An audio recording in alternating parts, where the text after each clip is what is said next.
Hi, I'm David Nguyen. And I'm Patty Wells. Welcome to DanceTime.com's free dance tip of the week.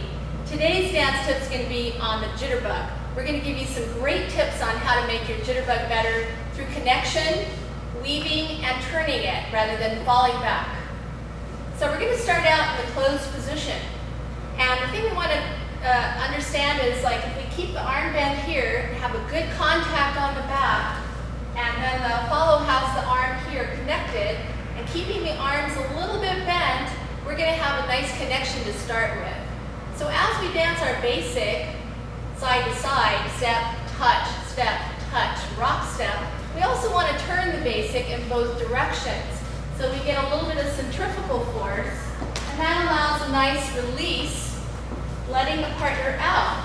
Once we're out away from each other, we don't want to fall back on our rock step. We want to make sure it's a breaking action. So we're just going to do a ball flat underneath our weight so that we're not falling back. We're also keeping our arms slightly bent. As we do different passes, David's going to describe a little bit about some of the underarms and what we want to do to kind of prepare for that.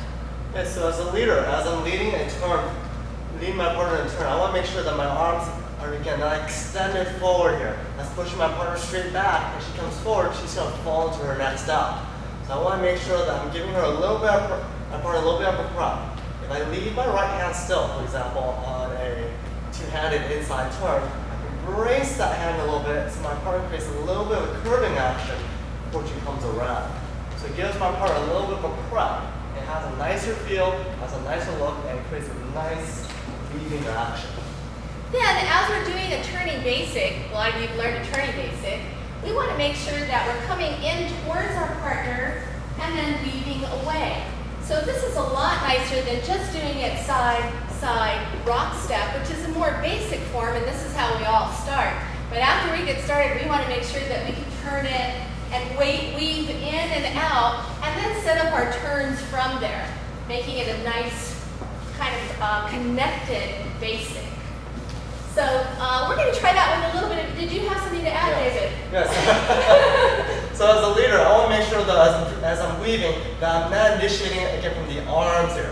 Okay, so if I initiate from the arms, we lose nice or smooth. Yeah, we get a push-pull, right? Push-pull. Yeah. We don't want that push-pull. So instead, I want to make sure I'm staying braced into the hands here. So we have a little bit of the stretch into the fingertips, into the curved fingertips.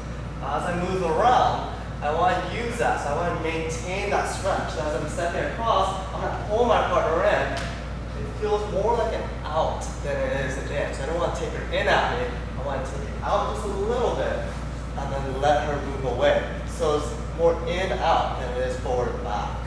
And we're going to demonstrate that with a little bit of music. While David's getting the music, remember not to fall back on your rock step, okay? Keep your weight underneath yourself.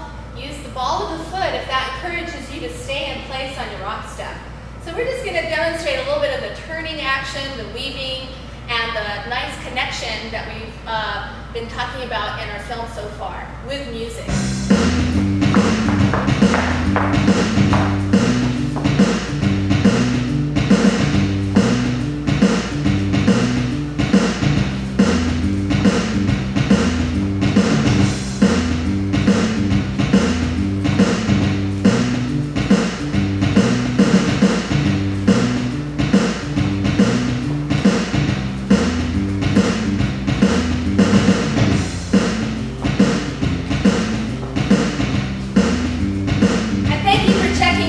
DanceTime.com for our free dance tip of the week. We'll see you in the dance floor.